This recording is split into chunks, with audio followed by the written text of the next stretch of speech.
Hi, my name is Nikita, I'm Leah. and we are seeking partnership with TrustTraditional because we believe that charter schools should be more regulated and additional charter schools should be limited. We have three reasons for thinking this. The first is because we believe charter school accountability is really important, especially when it comes to opening and closing schools. Second is because we think that charter finances actually have a lot of negative implications for public school funding.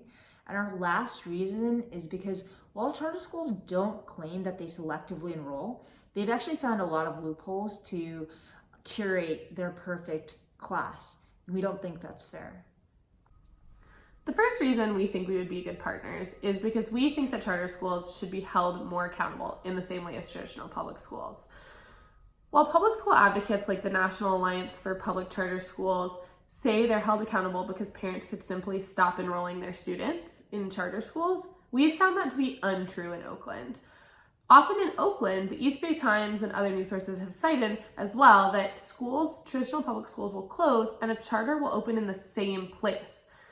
This leaves parents oftentimes without an alternative besides the charter school. So they actually can't stop sending their student there because they don't have a traditional alternative.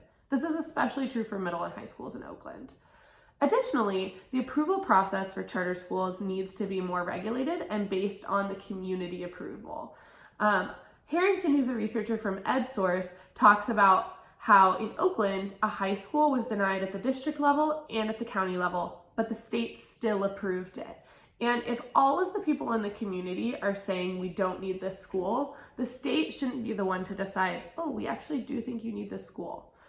Finally, Noonan and other colleagues at Harvard talk about how disruptive and painful it is when traditional public schools close. It's disruptive for students, parents, and teachers, even if a traditional school is closed and a charter school opens in the same place.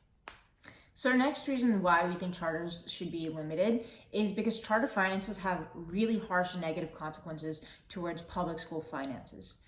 It's important to note that funding for charter schools is actually less than public schools compared to what the state gives. However, it's important to also mention that charter schools out fundraise public schools by a 2-to-1 ratio. So whatever discrepancy there might be, they're actually making up in private dollars that they fundraise by themselves, and then they have the discretion to use for whatever. Another really important point is economy of scale. Economy of scale is essentially that for all the fixed costs you have, it's divided by the number of widgets or people in this case, and then assigns that cost to the individual. So when you then take individuals out of the public school system and put them in charter schools, you are now increasing that cost per student. So think of costs such as administrative costs, pension costs, any sort of district expenses. All of those costs that charter schools are first of all not even accountable to pay for, those costs are now increasing per student because there are less students attending public schools. When you remove public school students, you're then increasing these costs, which have really, really harsh consequences, such as cutting after-school activities, extracurricular programs, mental health and counselors, all things that we've seen at our own schools because of charter schools. Yeah. Finally, we think that charter schools have been able to get around their requirement to enroll all students by pushing out students that they don't see fitting in their system. Both public schools and charter schools enroll all students or all that win their lottery, but charter schools have been cited as saying that their networks are not for everyone. So Basis Public Schools in Phoenix and Success Academy in New York City both have been cited as saying their schools aren't for everyone. And usually this means when a student with higher behavior needs or is striving academically is in their classrooms, they'll have a lot of meetings with the parents, kind of implying that they don't belong there, they're not fitting in, causing the parents to pull the students out of the school. So they're not expelling, but they are pushing students out of their schools. Additionally, charter schools enroll fewer students with disabilities than traditional public schools. The National Center for Special Education in Charter Schools found that they actually only enroll about 10.5% of their students are students with disabilities, whereas traditional public schools have almost 12.5%.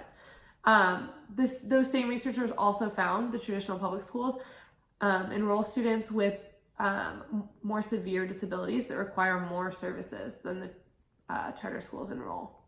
When you think back to that last point, How do you fund more services when you have less overall funding because you've now limited the amount of students you have?